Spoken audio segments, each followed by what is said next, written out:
Hi, this is David George. I work at Southern Adventist University, and we just took receipt of 3 of these Panasonic AG-DVX200s. I notice it says microphone not included.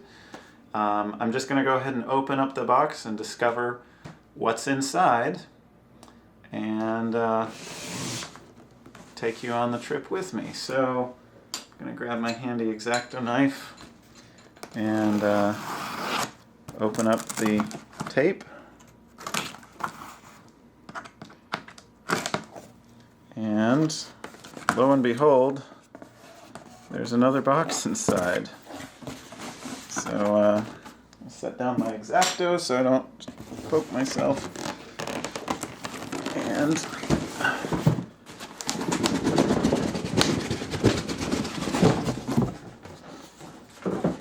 so a box inside a box. And it looks like it's the same product, so that's good. It looks like pretty much exactly the same box. I guess that must just be for additional protection. I'm going to go ahead and open the second one. They've boxed it just with the plastic tape, looks like. Okay, so now I think we're getting somewhere.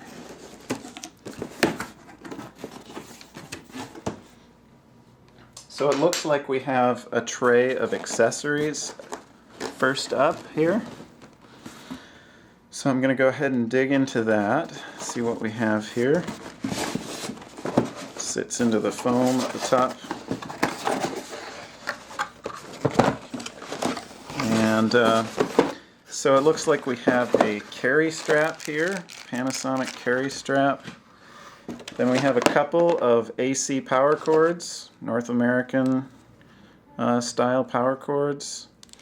And it looks like those go to, one of them would be for this charger. And then the other will be for this AC power supply, which is simple. It just has a standard plug there, and then of course the spot for the AC power to go in. Up here, this is the included battery. The camera looks like it comes with one battery. Does not come with a full charge. It comes with about a 25% charge. So if you plan to use this camera right after you get it, plan on charging the battery first, or using the AC power. This package is for audio stuff. 2 little covers look like they are for the XLR ports, to cover them. And then this is a shock mount for the external microphone, the one that's not included. And then over here, this looks like the eyepiece, the cup that goes over the viewfinder. So we'll see how that goes on once we get the rest of the camera out. Oh, screws. Screws for the shock mount, I'm betting. Okay, so done with that. We've got a CD. Be interesting to see what's on there. And the operating manual. And then looks like the camera itself under this top shelf. It's inside a sort of a styrofoam bag. And I'm going to go ahead and clear the box away and just set the camera down. So first impressions, it's a little bigger than you might expect from seeing pictures of it. If you can see my hands as a size reference, it's not a tiny camera.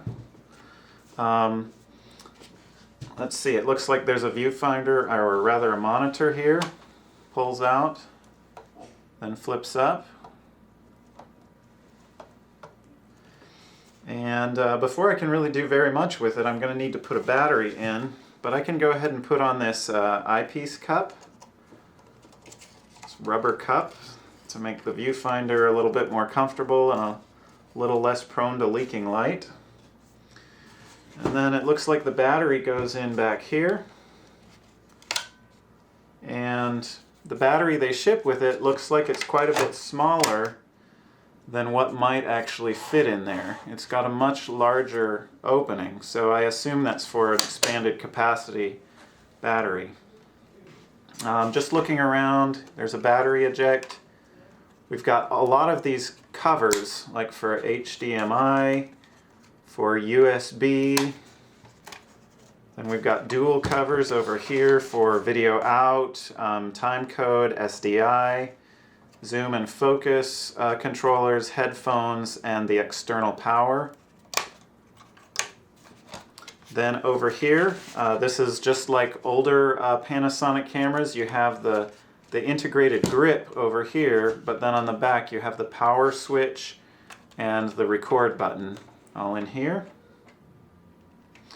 An interesting thing that I'm seeing here is you've got channel 1 audio up here on the top, and you've got channel 2 audio actually down here on the bottom. So they're separated. I assume the logic being that channel 1 would be close to your external mic that goes in that shock mount. Okay, so the first thing that it looks like I get when I start this thing up is a date and time set function.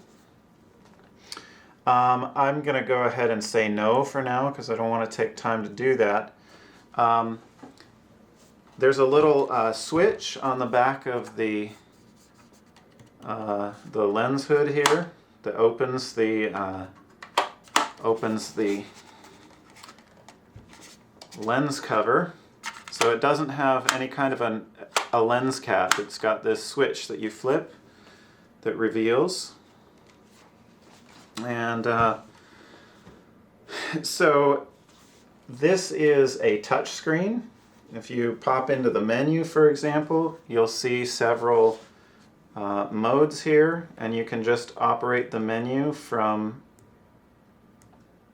the screen itself. Let's see, a few of the features. We've got this door here that you can put up color bars. You can reset your counter, view thumbnails. Okay, so that's how you go into playback mode, is hitting thumbnail. There's no media in it right now though, so it's not going to do anything. Let's see, I'm going to go ahead and close this up. Oh, well, one interesting thing, when you put your eye to the eyepiece, it automatically turns off the screen and turns on the viewfinder. So that's, it's got a light meter in here that senses when your eye is there. I'm going to go ahead and put this away for a minute and look at some of the controls. So we've got focus ring up here.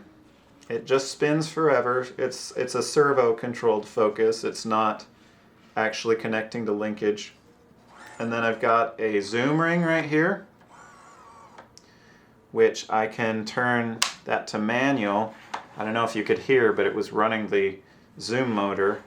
So if I switch this switch into manual, it turns easily on its own. If it's servo, I can use the zoom buttons, one of the zoom buttons, to control it. Okay, so neutral density, it's got 4 positions: off, 1/4, 1/16, 1/64. A lot of standard stuff with gain, white balance. All the audio controls are under this little window. They seem to like the window theme. I seem to be unable to open this. Okay, so now I've opened the SD card slots. It has 2 SD slots. And then this hopefully will open somehow. Oh wait, there we go. It's trying to open the wrong thing. Don't try to open the window. It's this whole flap. That's kind of nice. It makes it hard to change the audio levels without opening that. So once you open it, you can easily set levels, then close it back down, and you can see the level, but you won't easily change it accidentally.